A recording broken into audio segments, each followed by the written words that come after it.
Твоята огромна милост.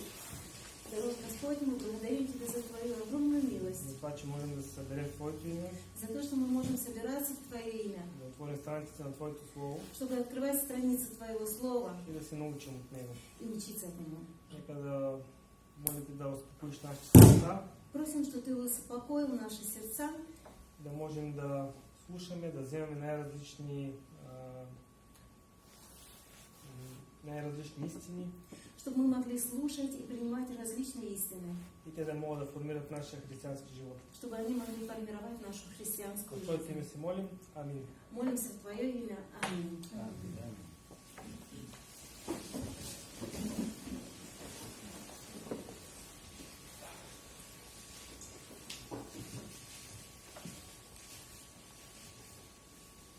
Влад, нещо не тръгва ли?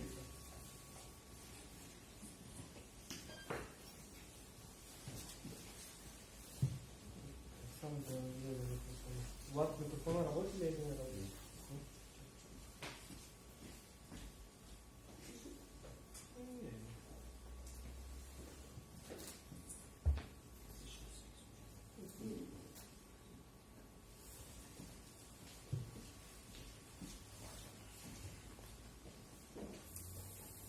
Не, мисля, че често.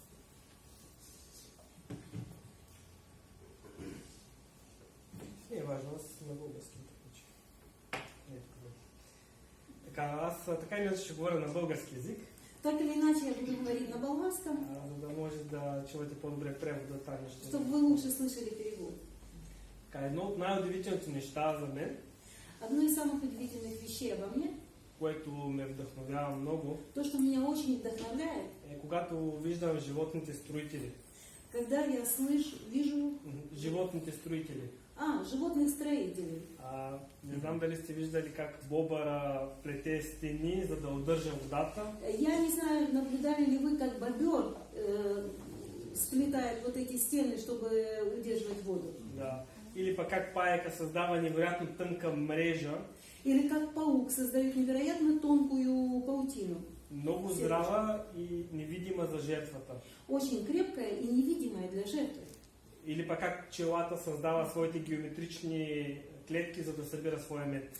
Или как пчела создает свои вот эти геометрические ячейки, чтобы собирать мед. Виждали сте как птицата плете своите уютни и здрави гнезда? Вы видели, как птица плетет свои уютные, но такие крепкие гнезда? Даже Библията казва как мравките копаят своите лабиринти и галерии под земята. Даже Библия говорит о том, как муравьи копают свои вот эти галереи под землей. За да събират храна на време. Чтобы собирать вовремя еду. И не мога да не вметна, че човек взаимства много от идеите, които Господ е създал. И я не могу отметить здесь, что человек очень много заимствует из Божьих идей, которые Бог создал. Божието творение е пълно с мъдрост. Божье творение, оно полно его мудрости. Там можем да виждаме много принципи, Мы можем видеть много принципов, които без них не можем да направим нищо. без которых мы вообще ничего сделать не можем. Те работят навсякъде около нас. Они просто везде вокруг нас работают. И ни учат на систематичност, И учат нас систематичности, последовательности. И чрез тях ние много технологически сме се развили.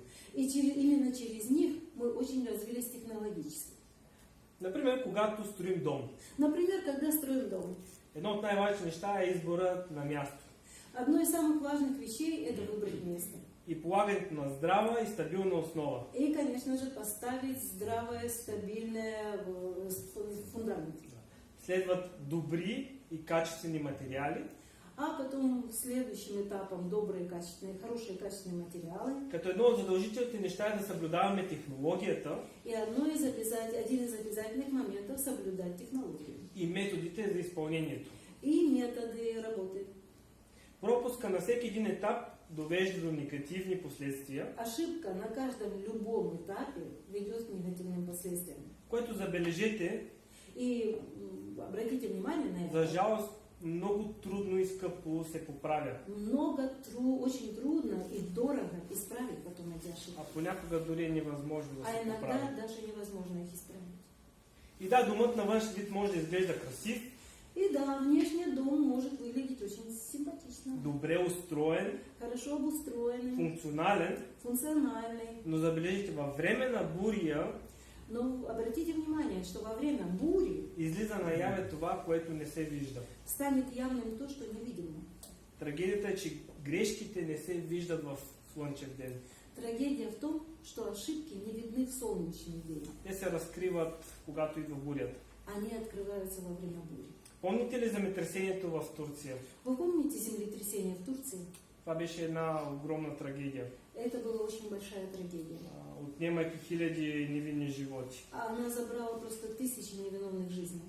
Шокиращото е, че са знаели за конструктивни проблеми, Самое шокирующее было то, что люди знали о проблемах конструкций. и никой не направи нищо. И никто ничего не сделал. Докато не дойде злия ден. Пока не дошел этот злой день, не пришел этот злой день. Рано или късно всяка грешка Рано или поздно каждая ошибка или умишлено неспазване на проекта, технологията или умышленное несоблюдение проекта, технологии, или материалите или неправильный материал става видно за всички. становится очевидным для всех. И това, между другото, е една добра аналогия за нашия християнски живот. И, между прочим, это очень хорошая аналогия для нашей христианской жизни. Това са принципи как ние да изграждаме нашия живот. Это принципы, как строить нашу жизнь. Семейство Семью, и служение. служение. В Божието Слово често можем да виждаме подобни неща като строеж, В Божьем Слове мы часто видим эти подобные примеры, как строительство, строение, строение, основа, фундамент, канара, скала, здание, сграда, дом. здание, дом. Всички те ни помагат да разбираме дълбоки духовни истини и принципи. Все эти примеры помогают нам понять глубокие духовные истины и принципы. Чрез такива обикновени, всекидневни, разбираеми за нас битовизми. Через такие обыкновенные, ежедневные такие бытовые примеры. Знаете ли, Божието Слово неуморимо ни изобличава за проблеми в нашето строение. Вы знаете, Божье Слово без усталости обличает нас за наше строительство. Причината е да можем да устоим. И причина в том, что чтобы мы могли выстоять. Но проблема е, че често не обръщаме внимание Но проблема в том, что мы часто не обращаем внимания. или намерено не взимаме мерки, за да поправим това, което не е Или наред. даже сознательно не принимаем никаких мер, чтобы поправить то, что у нас там не в порядке. Знаете ли защо? Знаете почему? Защото е трудно. Потому что трудно. Защото понякога струва. Потому что имеет свою цену. Защото е необходимо да излезем от зоната си на комфорт. Потому что необходимо выйти из своей зоны комфорта. Когато е необходимо смирение, Когда нужно смирение. може би за да отдадеш правото си за нещо много по-ценно, Может быть, нужно отдать свое право для чего-то более ценного. или пък да се изповядаш, Или, может быть, исповедать. за да признаеш, че не съответстваш на Божия стандарт Чтобы признать, что ты не соответствуешь Божьему стандарту и морал. или морали. И нека ти задам един въпрос. И я хочу задать тебе один вопрос. Виждаш ли, усещаш ли как в последно време наоколо всичко се тресе и пука? Ты чувствуешь, замечаешь ли, как в последнее время вокруг все просто трескается и рассыпается? И това не е странно, Это не странно, това не е страшно это не так страшно и дори не е удивително. и даже не удивительно. Защото знаем, че в последните времена това ще бъде все по-често и все по-силно. Потому что мы знаем, что в последнее время это будет случаться и чаще, и сильнее. В Лука 18:8 се казва, обаче, когато дойде човешкия син, ще намери ли вяра на земята? Лука 18. Просто може да го процитираш. Да, я проснулась. Написано так, что человеческий сын, когда придет на землю, найдет ли веру на земле, когда придет? По пришествии своем найдет ли веру на земле? Това не е казано случайно, Это не случайно сказано. защото в трудните времена много хора ще отпаднат от вяра. Потому что в трудные времена много людей отступят от веры. Въпросът е, че всичко ще бъде изпитано на прочност. Вопрос в том, что все будет испытано на прочность. И това, което трябва да се зададе ние като хора, дали ще устои построеното. И то, что мы как люди должны спросить себя, устоит ли то, что я построил. И най-вече на правилното ли място е било построено. И особенно на правильном ли месте оно было построено. Първо Петрово, 4 глава, от 12 до 13 стих се казва така. Первое послание Петра, 2 глава, Четвърта. 4 глава, 12 и 13 стихове. 12-13 стих. Възлюбени, не се очудвайте на огненото бедствие, изпратено за ваше изпитание, сякаш е станало нещо неочаквано за вас. Напротив, трябва да се радваме за това, че това страдание ни помага да преживяваме страданието на Христос. Простите, это результат не взять свою Библию из меня.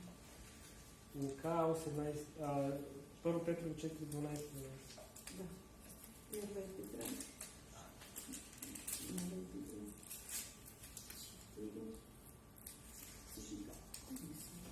1 Петра 12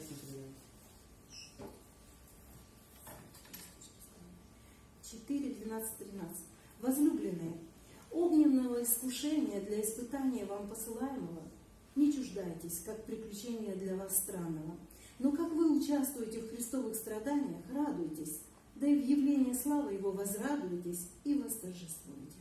Несъмнено, последното нещо, което може да ни дойде на ум в време на изпитание, е да се радваш. Без сомнения, самое последнее, которое нам может прийти на ум во время испытания, это радоваться. Но именно бурята е тази, която проверява основанието. Но именно буря проверяет наши основания. Само в бурята можеш да видиш това, което не би видял по друго време. Только в буре ты можешь увидеть то, что в другое время ты бы даже не увидел. Качеството на материалите, които си положил. Качество материалов, которые ты использовал. Как мога да бъда убеден, че моят живот е поставен на правилното основание? Как я могу убедиться, что моя жизнь стоит на правильном фундаменте? Знаете ли, фасадата може да е правилната. Вы знаете, что фасад может быть очень правильным. Но единствено във време на изпитание Но единственное, только во время испытаний се проверява зданието. проверяется само здание. И това показва какво е основанието. И это покажет, какой там фундамент. И целта е да се опровергае всяко съмнение. И цель этого, чтобы опровергнуть всякое сомнение.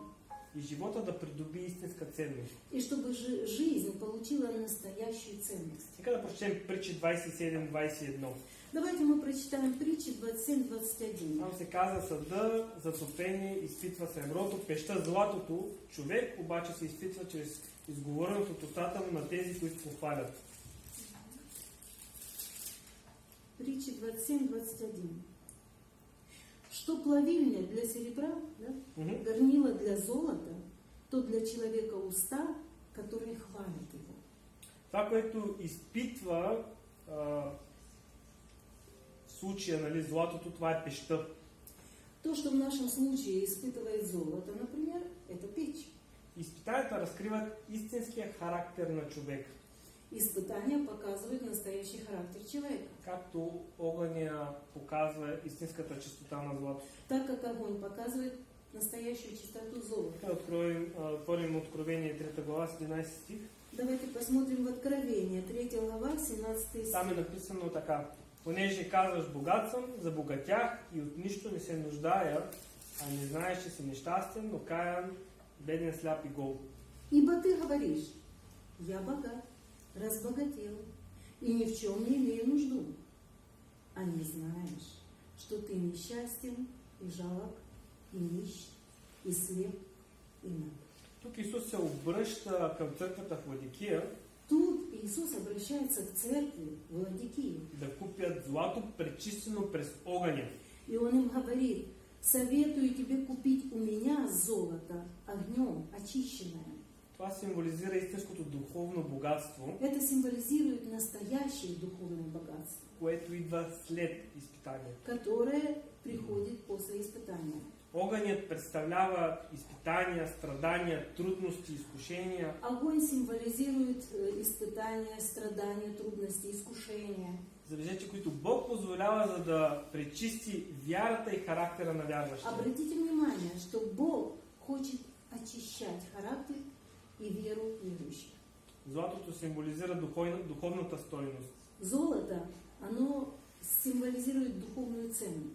Като вярата, характера, праведността. Как вера, характер, праведность. които стават по-чисти и по-ценни след преминаване на изпитания. Которые становятся более чистыми и более ценными после того, когда человек проходит испытания. Чрез този образ Божието Слово ни учи, че изпитанията не са наказание, И таким образом Бог нас учит, что испытание – это не наказание, а средство за духовно усъвършенстване и пречистване. а инструмент для духовного совершенствования и очищения. Те ни помагат, те ни водят да имаме по-близки и интимни взаимоотношения с нашия Бог. Испытания помогают нам и вводят нас к более близким, интимным отношениям с Богом.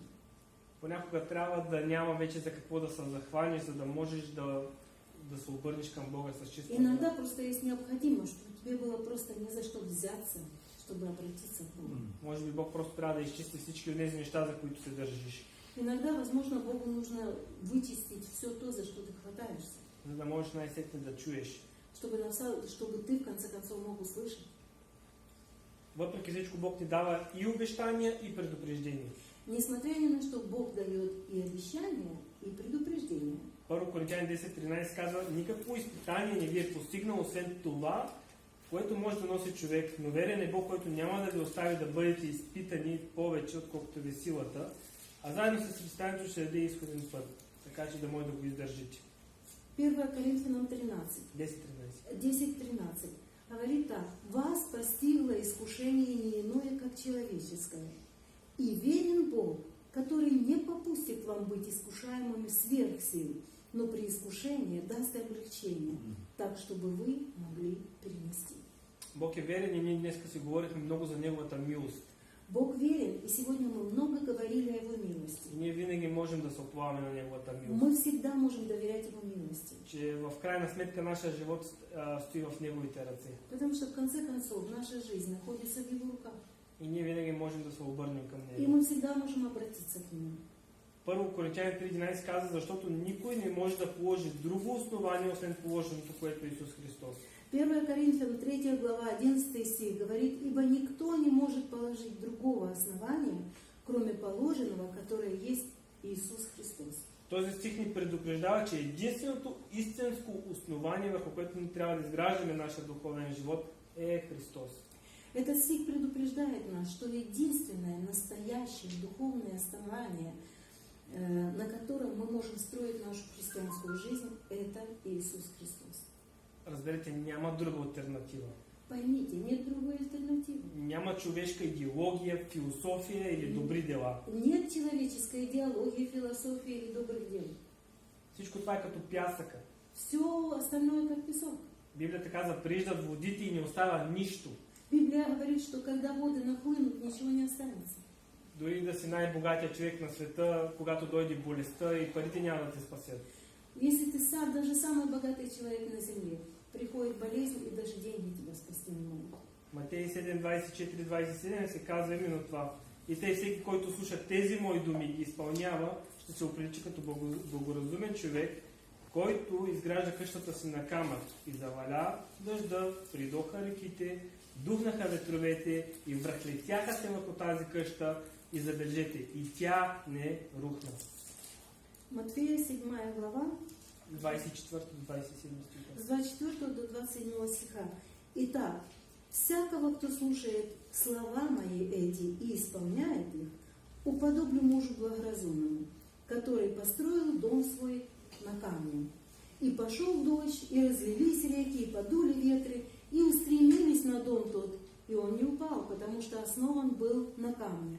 А всякий, кто слушает эти слова мои и не исполняет их, уподобится человеку безрассудному, который построил дом свой на песке. И пошел дождь, и разлились реки, и подули ветры, и налегли на дом тот, и он упал, и было падение его велико». На български се казва: и тя рухна и се срути напълно. В болгарском написано, что дом рухнул и разрушился полностью. Тоест не е останал камък върху камък. Ну, это, как мы говорим, камня на камне не осталось. Светът предлага пясъчници, Мир предлагает нам песочницы. места за строеж като популярност, Такие места для строительства, как популярность, богатство, богатство, човешка логика человеческая логика, и идоли. идолы. Но добрата основа изисква решение да градим върху Христос. Но хороший фундамент, он требует решения, чтобы строить на Иисусе Христе. Знаете ли, винаги е по-трудно да строиш на канара. Вы знаете, всегда на скале строить труднее. Но за сметка на това ние получаваме стабилност. Но именно из-за этого мы получаем стабильность. Мястото не е въпрос на удобство, Место – это не вопрос удобства, а сигурност в бурята. а именно уверенности, стабильности во время бури. Исус каза, който слуша тези мои думи и ги изпълнява, е разумен човек. Иисус говорит, что тот, кто слушает эти мои слова и исполняет их, он разумный человек. Знаете ли, основата, върху която ви градите, не е просто знание, Вы знаете, что фундамент, на котором вы строите, это не просто знание. това е приложение, действие. Это приложение, это применение, действие. Ти можеш да знаеш, че е по-добре да построиш своя дом на скала и въпреки това да не го направиш. Ты, может быть, и знаешь, что нужно строить дом свой на скале, но несмотря на это, ты не делаешь, да? Например, когато трябва да копаеш дълбоко, Например, когда нужно глубже копнуть, обаче не го правиш. но ты этого не делаешь. Не можеш да се надяваш, че домът ти ще устои, когато строиш с ефтини материали.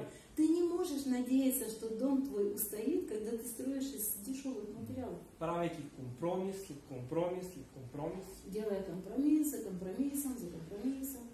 Апостол Павел говори в 1 Коринтияни 3 глава, В 1 Коринфянам 3 главе апостол Павел говорит так. от 12-13 за материалите. Он говорит о материалах. Там се казва за златото, за среброто, за скъпоценни камъни срещу дървото, сламата и сеното. Он говорит там о драгоценных камнях. Може да не го четеш, просто... Да, о драгоценных камнях, золоте, серебре, которые сравниваются с деревом, сеном и соломой. Златото и среброто са изпитани добродетели. Золото и серебро – это испытанные добродетели. Ако трябва да ги съпоставим с християнството, Если нужно их сравнить с христианством, това е честност, святост, любов, это честность, святость, любовь, вярност, верность, жертвоготовност. готовность к жертве. Ако говорим за сламата, А если говорим о соломе, това обикновено са повърхностни неща, это обыкновенно поверхностные вещи. повърхностни усилия, Поверхностные усилия, като егоизъм, как и эгоизм, мързел, лень, самонадеяност, надежда на себя, които ни издържат в огненото изпитание. которые вообще не выдерживают огненных испытаний. Когато дойдат трудностите, такъв човек се срива. И когда приходят трудности, такой человек просто падает. Той няма ценност, заради която да устои. У него нет тех ценностей, ради которых бы он стоял. Ако говорим за технологията или методите, Если мы говорим о технологии и методах, за изграждането на устойчива личност чтобы построить устойчивую, создать устойчивую личность, е необходима дисциплина, нам нужна дисциплина, съблюдаване на Божия морал, соблюдение Божьей морали, постановления, установление, Божия закон и изискванията към вярващите хора. соблюдение Божьего закона и требования к верующим. Нека да прочетем Псалом 118. Давайте мы посмотрим 118 псалом. От 1 до 3 стих. Там се казва така: Блажен онзи, които са непорочни в пътя, които ходят в закона на Господа. Блажени са онези, които пазят свидетелствата му, които го търсят с цяло сърце, които не вършат беззаконие, а ходят в неговите пътища. Блаженны непорочные в пути, ходящие в законе Господнем. Блаженны, хранящие откровение Его, всем сердцем ищущие Его. Они не делают беззакония, ходят путями Его. Три пъти щастлив или истински щастлив е този човек, Трижды счастлив или по-настоящему счастлив – это тот человек, който изпълнява Божия закон. который исполняет Божий закон. Той няма от какво да се притеснява. Ему просто нечего бояться. Знаете ли, ще дойдат изпитанията. Вы знаете, испытания не придут. Но той знае, че неговата ценност не се намира в материалния свят. Но такой человек знает, что его ценности не находятся в материальном мире. За такъв човек не е важно какво счита светът за него. Для такого человека не важно, что этот мир там считает для него хорошим. А много по-важно е какво счита Бог за него. Он больше думает, или как его мир оценивает, для него не важно. Для него более важно, как Бог его оценивает. Защото използва качествени материали, вечни материали, И поэтому он использует качественные материалы, вечные материалы, които ще устоят и във вечността. которые до самой вечности устоят. Дори с най-добрите материали обаче, Ако не спазваш чертежите и технологията, строежа ще се пропука. Если ты используешь очень хорошие, лучшие материалы, но если ты не соблюдаешь чертеж и технологию, все равно все рассыпется. Много хора се опитват да живеят морален живот без Бог. Много людей пытаются жить моральную жизнь, но без Бога. Знаете ли, в притчи има такова място, където се казва: уповай се на Господа все сърце и не се обляга на своя разум. Във всичките си пътища признавай Него и Той ще оправи пътеките ти. В притчах есть такой отрывок, где уповай на Господа и всем сердцем своим не полагайся на разум свой. Да. Как там дальше? Притчи, 3 глава, от 4 май. Притчи 3 глава, 5 и 6. от 5 стиха. «Надейся на Господа всем сердцем твоим и не полагайся на разум свой. Во всех путях твоих познавай Его, и Он направит стези твои».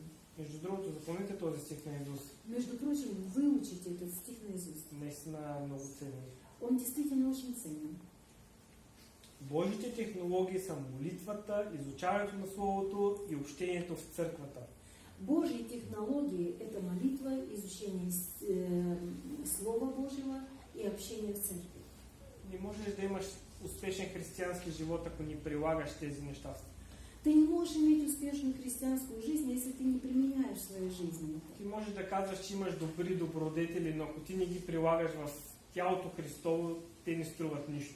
Ты можешь думать, что ты очень добродетельный, но если ты не применяешь это в своей христианской жизни, то ты ничего не стоишь в теле Христа. Не можеш да градиш по свой начин, по свои правила и да очакваш божествен резултат. Ты не можешь строить по своим правилам, своими способами, а потом ожидать божественного результата. Галатяни 6:7-9 се казва така: не се лъжете, Бог не е за подиграване, понеже каквото посее човек, това и ще пожъне, защото който сее в плътта, от плътта ще пожъне тление, а който сее в духът, от духът ще пожъне вечен живот. Да не ви дотяга да вършите добро, защото ако не се уморявате, своевременно ще пожъните. Галатянам 6:7-9. 6 глава, 7-9. Послание Галатам, 6 глава, 7-9 стих. «Не обманывайтесь. Бог поругаем не бывает. Что посеет человек, то и пожнет. Сеющий в плоть свою от плоти пожнет тление, а сеющий в дух от духа пожнет жизнь вечную». И там още да не ви дотяга да вършите добро. «Делая добро, да не унываем, ибо в свое время пожнем, если не ослабеем». Знаете ли, всеки ден ние правим избори. Вы знаете, мы каждый день делаем выбор. Но понякога забравяме, че има резултат. И мы иногда забываем, что существует еще и результат. Дори да успеем да заблудим себе си, в крайна сметка ще пожънем това, което сме посели. Если мы успеем себя обмануть, в конце концов мы пожнем только то, что мы посеяли. Това е закона за сеитбата и за жатвата. Это закон сеяния и жатвы. Не можеш да посееш нещо лошо и да очакваш да стане добро. Ты не можешь посеять что-то плохое, неправильное и ожидать, что ты хорошее пожнешь. И знаете ли, когато жънем, обикновено жънем в геометрическа прогресия. И знаете, когда мы жнем, мы обыкновенно пожинаем в геометрической прогрессии. После си задаваме въпрос, защо живота ми е толкова зле. А потом задаем себе вопрос, ну почему у меня все так плохо? А когато посееш, това ще пожънеш. Потому что то, что ты сеешь, то ты жнешь. Често се грижим за фасадата. Мы часто заботимся о внешности. Това се нарича външна религиозност. Это называется внешняя религиозность. Общественото мнение. Заботимся об общественном мнении. И пренебрегваме духовното. И пренебрегаем духовное. Където се наливат фундамента на характера на човек. Там, где заливается фундамент характера человека. Нека да прочетем Евреи 12 глава. Давайте мы прочитаем из книги Евреям 12 главу. От 25 до 29 стихове. 12 глава с 25 по 29 стих. «Смотрите, не отвратитесь и вы от говорящего.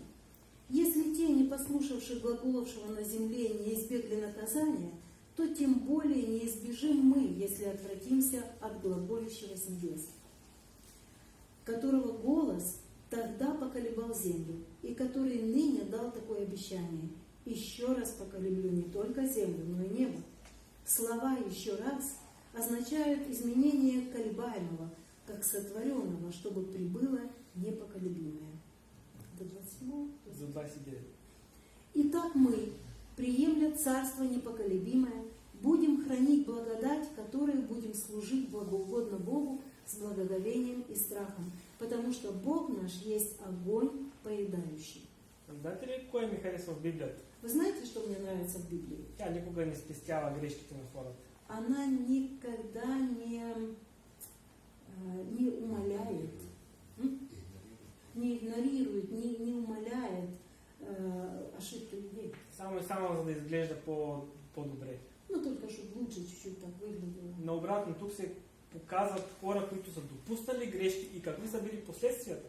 Наоборот, тут подчеркивается, что если люди допустили вот такие вот ошибки, какие потом последствия получаются. И затова винаги има предупреждение към нас. И поэтому всегда есть предупреждение для нас. И това е един жив пример, който ние можем да прилагаме в нашия живот. И это такой живой пример, который мы можем применять в своей жизни. Даже има един директен притча: ако удариш носа, ще потече кръв. О, да. Даже есть в притче 30 глава, там последние стихи, написано так, что если ты удар в нос, производит кровь. Това са прости действия. Это простые логичные действия. Закономерности, Закономерности, на които не трябва да обръщаме внимание. на которые мы должны обращать внимание. Има неща, които са повърхностни, Есть вещи, которые они такие поверхностные, има неща, които са много дълбоки. а есть вещи, которые очень глубокие. Има неща, които в дълбочина правят лоши неща и които в последствие се откриват. Иногда люди делают в глубине, в тайне, делают плохие вещи, которые впоследствии открываются. Библията казва, че всичко скрито рано или късно ще стане явно. Библия говорит, что все тайное рано или поздно становится явным. По-добре да не живееш лицемерен живот, мислейки, че си добър, Поэтому лучше не жить такой лицемерной жизнью, думая, что ты такой хороший. а по-добре живей такъв какъвто си, признай пред Бога какъв си, за да живееш такъв какъвто Господ иска да бъдеш. А лучше быть таким, как ты есть, признать перед Богом такого себя, как ты есть, чтобы За да Бог да те промени, за да живееш, да си такъв, какъвто Той иска да бъдеш. чтобы Бог мог изменять тебя, чтобы ты стал таким, как Бог хочет. Това е изпълнение на най-съкровения Божий дизайн за твоя живот. Это будет исполнением самого такого ценного, тонкого Божьего дизайна для твоей жизни. Ти си създаден с цел. Ты создан с целью. И за да я изпълниш, ти трябва да изпълниш Божия дизайн, Божия план. И чтобы исполнить эту цель, тебе нужно исполнить Божий план. Нека да прочетем Исаия 28, Давайте мы прочитаем из книги Исаия 28 глава, 16 стих. 28 глава, 16 стих. Поэтому так говорит Господь Бог. Вот я полагаю в основание на Сионе камень. Камень испытанный, краеугольный, драгоценный, крепко утвержденный. Верующий в него не постыдится. Има препратка в Новия Завет, Есть там ссылочка на Новый Завет, където показва, че за едни това беше камък, който се спъваха, где показывает, что для одних этот камень стал камнем преткновения, но за нас той стана камък на живота. а для нас он стал камнем жизни. Когато ти строиш своя живот върху именно този камък, Когда ты строишь свою жизнь именно на том камне, няма да се притесняваш от земетресенията в живота. ты не будешь бояться землетрясений в жизни. Нека да прочетем първо Коринтяни 3 глава Давайте мы вернемся опять в 1 Коринфянам, 3 глава, и да прочетем цялата част. и прочитаем целую эту часть. 12 и 13 стихове. 1 Коринфянам, 3 глава, 12 и 13 стих. «Строит ли кто на этом основании из золота, серебра, драгоценных камней, дерева, сена, соломы? Каждого дела обнаружится, ибо день покажет, потому что в огне открывается, И огонь испытает дело каждого, каково оно есть. Божието Слово винаги се старае да ни покаже нещата такива, каквито са. Божье Слово всегда старается показать нам вещи такими, как они есть. За да имаме време да ги поправяме. Чтобы у нас было время исправить. Библията казва, докато е ден. Библия говорит, пока еще день. Идва нощ, Потому что наступает ночь, когато никой няма да може да се труди. и потом уже никто ничего не сможет сделать. И тогава можеш да страдаш колкото искаш за изгубените възможности и време. И потом ты уже можешь страдать сколько хочешь за потерянные возможности, за потерянное время. Но докато е ден, Но пока есть день, докато има възможност да се променяме, да израстваме, пока есть возможность изменяться и расти, да прилагаме тези скъпоценни материали в нашия живот, нужно использовать, применять эти драгоценные материалы в своей жизни. характер е това, което прави строението пригодно и устойчиво във времето. Характер – это то, что делает строение пригодным и устойчивым на протяжении времени. Характер е това, което си ти в тъмното. Характер – это то, что ты в темноте, Когато никой не те вижда. когда никто тебя не видит. Знаете ли, в строителството има елементи, които са скрити зад мазилката. Вы знаете, что в строительстве есть элементы, которые там под штукатуркой не видны, скрыты. Има метални конструкции, армировка, Есть арматура, металлические конструкции, инсталации. проводка. Ако те са некачествени, каквото и да правиш, рано или късно те ще се разпаднат. И если они некачественные, что бы ты ни делал, рано или поздно это все разломается. Независимо колко е красива фасадата. Независимо от того, насколько фасад, отделочные работы сделаны красиво. Не забравяйте, че Бог не гледа на лице. Вы не забывайте, что Бог ведь не смотрит на На лицо, тази красива фасада. на этот красивый фасад. Бог гледа на сърцето. Бог смотрит на сердце. Това, което е под. То, Това, което е вътре. то, что находится внутри, под штукатуркой. Апостол Павел дава конкретен списък с материали за изграждане на християнски характер. И апостол Павел, он дает список конкретных материалов для формирования христианского характера. Вие знаете, няма да четем сега, но това се намира в Галатяни 5 глава, 22-23 стихове. Это в Галатах, 5 глава, 22-23 стих. Мы не будем сейчас читать. Там се намират плода на духа. Там находятся плоды духа. Като любов и дълготърпение. Это любовь, терпение. Това са като свързващи елементи. Это как связывающий элемент, Като цимент, как цемент, които държат взаимоотношенията ни цели. который держит наши взаимоотношения целыми. Какво да кажем за въздържанието? А что мы можем сказать за воздержание? Това е като армировка, която ни поддържа здрави под напрежение. Это как арматура, которая нас поддерживает во время, нашу целостность во время напряжения. Ами вярност, А верность това е качеството на материала. – это качество материала. Да не отменяме нашите думи тогава, когато е трудно. Чтобы мы не отказывались от своих слов, когда нам трудно. Да бъдем мъжествени, да бъдем вярни. А чтобы мы были мужественными и верными. Характерът не се ражда в комфорта, Характер он не рождается в комфорте. а се калява в трудностите. Он закаляется в трудностях. Прочетете си Яков от първа глава от 2-4 стихове. Прочитайте Иакова, первую главу, от 2-4 стих. Там се казва, че изпитанието на вярата произвежда търпение, Там написано так, что испытание веры производит терпение, което прави характера ни съвършен и цялостен. которое делает наш характер целостным и совершенным, без всякого недостатка. И завършвам с още едно нещо. И я хочу закончить еще с одним. Понякога и трябва да премахваме излишните неща. Нам иногда нужно выбрасывать лишние вещи. Добрият строител изхвърля боклука от обекта. Хороший строитель выбрасывает мусор с объекта.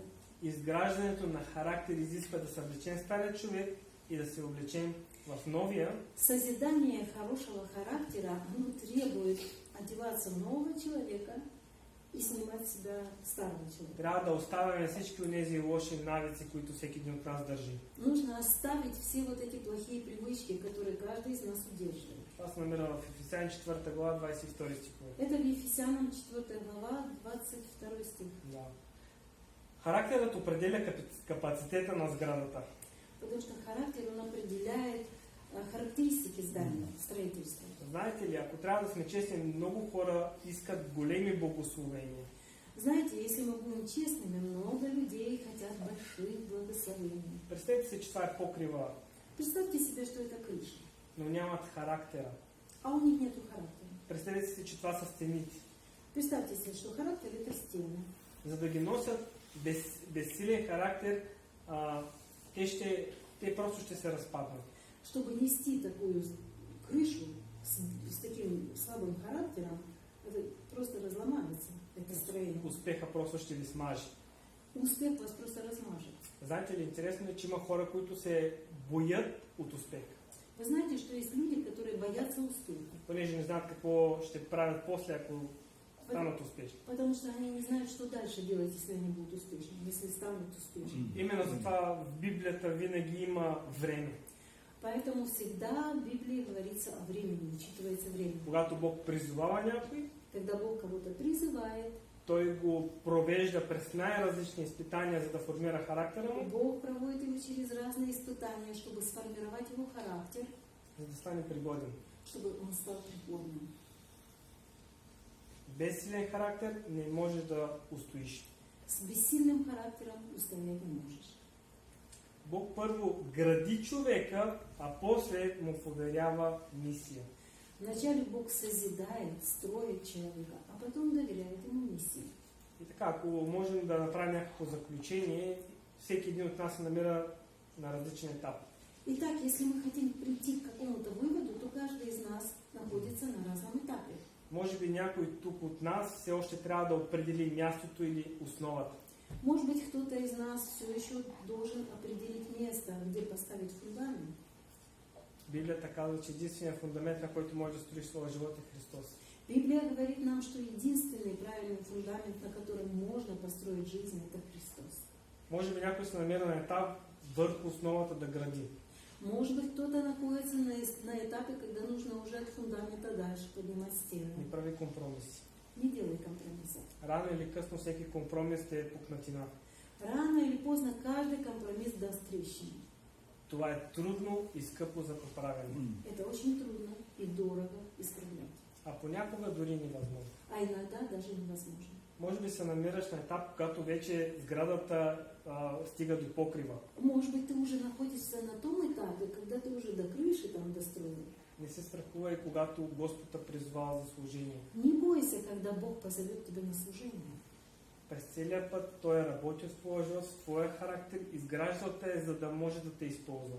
На всем протяжении Бог работал в твоей жизни, формируя твой характер, чтобы готовить тебя, чтобы ты был годен к призыву служения. И ти си прекрасен инструмент в Божията ръка. И ты являешься прекрасным инструментом в Божьей руке. Такъв какъвто си, Такой, как ты есть. през всичко, което си преминал, Учитывая все, через что ты всички прошел. грешки, Все твои всички ошибки, падения, все твои падения. всичко това е имало смисъл. Все это имеет смысл. Един ден ще разберем, И однажды мы это все поймем. но нашата отговорност е да строим. Но наша ответственность строить. И нашето здание е да устои. И чтобы наше строительство выстояло. Нека се помолим. Давайте помолимся.